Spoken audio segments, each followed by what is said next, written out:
नमस्ते मुलांनो, आज आपण इंग्लिश मधला प्रिफिक्स आणि सफिक्स हा टॉपिक बघणार आहोत। तर आता पहिलं प्रिफिक्स आणि सफिक्स म्हणजे काय, तर मराठीतून प्रिफिक्सला म्हणतात उपसर्ग आणि सफिक्सला मराठीतून म्हणतात प्रत्यय।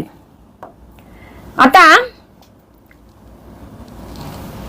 प्री म्हणजे अगोदर आणि सफिक्स म्हणजे नंतर। आता ते लक्षात कसं ठेवायचं, आता प्री म्हणजे तुम्ही एखादं काम करताना प्रिपरेशन करता की नाही, प्रिपरेशन कामाच्या आधी करता की नंतर करता, आधी करता की नाही, म्हणजे प्रिफिक्स म्हटलं की तो शब्दाच्या सुरुवातीला लागला पाहिजे आणि सफिक्स शब्दाच्या नंतर लागला पाहिजे। दुसऱ्या पद्धतीने लक्षात ठेवू शकता, एबीसीडी मध्ये पी काय येतो, अगोदर येतो म्हणजे ते झालं शब्दाच्या सुरुवातीला लावायचे, आणि यस नंतर येतो म्हणजे शब्दाच्या नंतर लावलेला तो जातो सफिक्स। आता प्रिफिक्सची व्याख्या आणि सफिक्सची व्याख्या आपण बघणार आहोत। आता प्रिफिक्स म्हणजे काय, अ ग्रुप ऑफ लेटर्स, अशा लेटर्सचा समूह की जो added at the beginning of a word to change its meaning. म्हणजे एक ओरिजिनल शब्द असतो, त्या शब्दाच्या सुरुवातीला तुम्ही एक शब्द लावला की त्याचा अर्थ बदलतो, त्याची जात बदलते, त्याला म्हणायचं प्रिफिक्स। आता मी इथे एक्झाम्पल दिले, हॅपी हा तुमचा मूळ शब्द आहे, हॅपी म्हणजे काय, आनंदी। मग या हॅपीच्या अगोदर मी कोणते प्रत्यय लावू शकतो, अन लावू शकते, री लावू शकते, डिस लावू शकते, इम लावू शकते, इन लावू शकते। आता बरेच शब्द आहेत ते आपण यादी नंतर बघू, आता मी इथे फक्त एक उदाहरण दिलंय। आता हॅपी हा मूळ शब्द आहे, ह्या हॅपीच्या आधी जर तुम्ही अन लावला तर त्याचा शब्द अर्थ काय होतो, अनहॅपी, म्हणजे हा होतो त्याचा अपोजिट वर्ड, काय तयार झाला, अपोजिट वर्ड।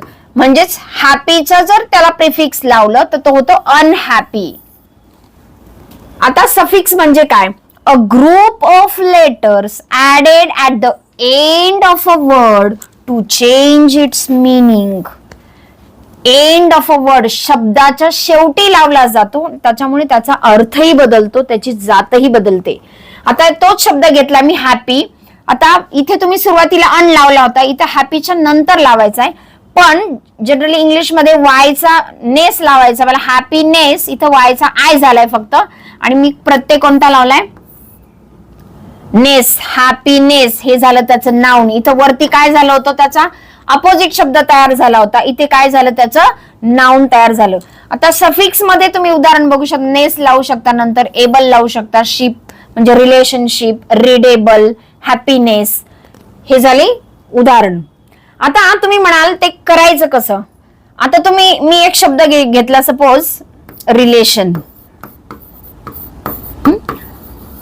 आता तुम्ही म्हणाली तर री प्रत्यय लागलाय, हा री प्रत्यय लागलाय की उपसर्ग म्हणजे प्रिफिक्स आहे का, नाही।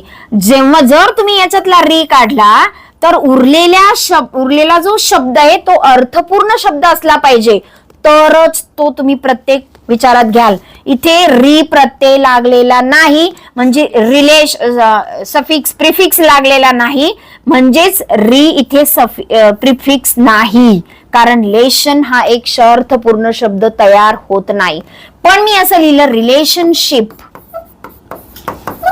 रिलेशनशिप, तर मग माझा इथं अर्थपूर्ण शब्द आहे रिलेशन, रिलेशन म्हणजे नातं, मग या रिलेशनच्या पुढे मी शिप लावलाय म्हणजे तो झाला सफिक्स, म्हणजेच प्रत्यय लागलाय मी इथे शिप। समजलं का ओळखायचं, आता इथे री लागलाय रिलेशन, मग तुम्ही म्हणाल री हा प्रत्यय इथं मी लिहिलाय ना री, तर तुम्ही म्हणाल इथे री हा प्रिफिक्स लागलाय का, तर नाही, रिलेशन या शब्दामध्ये प्रिफिक्स नाही। समजलं। आता आपण शब्दांची यादी बघणार आहोत, आता आपण काही शब्दांची यादी बघणार आहोत।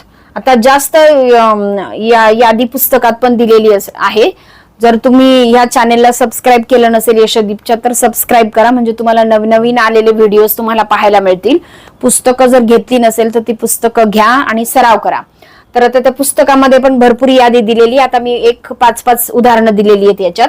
प्रिफिक्स बघा, अनेबल, एबल हा शब्द आहे तुमचा मूळ, त्याला मी पहिले सुरुवातीला लावले उपसर्ग अन, म्हणजे तो झाला अर्थपूर्ण शब्द, विरुद्धार्थी झाला अनेबल।